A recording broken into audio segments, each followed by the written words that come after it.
Hi viewers, welcome back to VS cakes and bakes. ఈరోజు మన వీడియోలో హైడ్ అండ్ సిక్ బిస్కెట్స్ ఎలా తయారు చేయాలో చూసేద్దాం పదండి.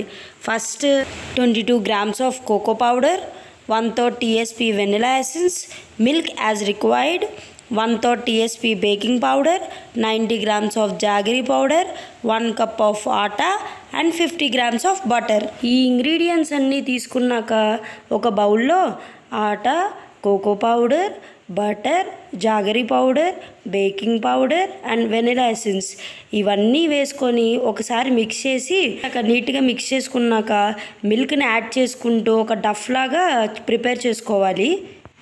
ఇక్కడ నేను ఒక చిన్న మిస్టేక్ చేశానండి. సో చూసుకోకుండా కొద్దిగా పాలు ఎక్కువైపోయినాయి అనమాట. సో దానివల్ల డఫ్ కొద్దిగా స్టిక్కీగా వచ్చేసింది.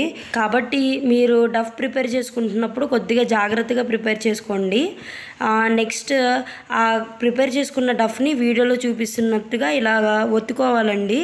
నీట్గా సన్నగా ఒత్తుకున్న తర్వాత అన్ని ఎడ్జెస్ని ఒక స్క్వేర్ ఆర్ రెక్టాంగులర్ షేప్లో కట్ చేసుకోవాలి.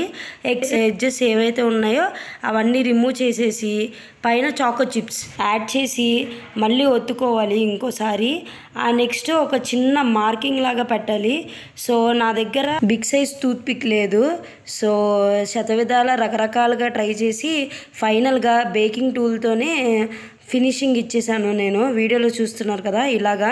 నెక్స్ట్ ఈ ప్రిపేర్ డఫ్ని 15 to 20 minutes ఫ్రిడ్జ్లో పెట్టుకుని ఆ తర్వాత ఇలా స్క్వేర్ షేప్లో కట్ చేసుకుని వీడియోలో చూపిస్తున్నట్టుగా ఒక్క 15 minutes ప్రీ హీటెడ్ ఓవెన్లో బేక్ చేసుకున్నామంటే మన tasty hide and seek biscuits ready అయిపోయినట్టే.